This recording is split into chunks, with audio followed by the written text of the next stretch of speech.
মারা যাওয়ার পরে ইদ্যত অবস্থায় আছি, এই অবস্থায় আমার উমরা যাওয়া জায়েজ হবে কিনা।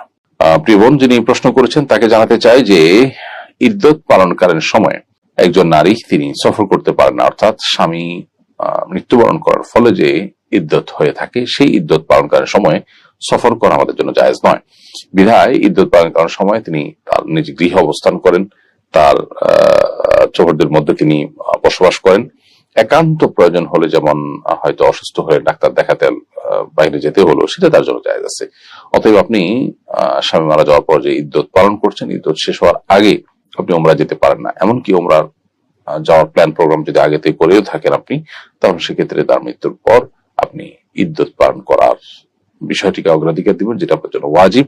উমরা যাওয়াটা আপনার জন্য ওয়াজিব না, বিধায় সেটাকে আপনি বিলম্ব করবেন। এমনকি সেটা আপনার জন্য আবশ্যক হলেও যেহেতু সেটা পরে কখনো করার স্কোপ আছে, কিন্তু ইদ্যতটা এখনই পালন করতে হবে, বিধায় আপনি ইদ্যতকে প্রায়োরিটি দিতে হবে এবং উমরাটা এই ইদ্যত পালন করার সময় আপনি করতে পারবেন না।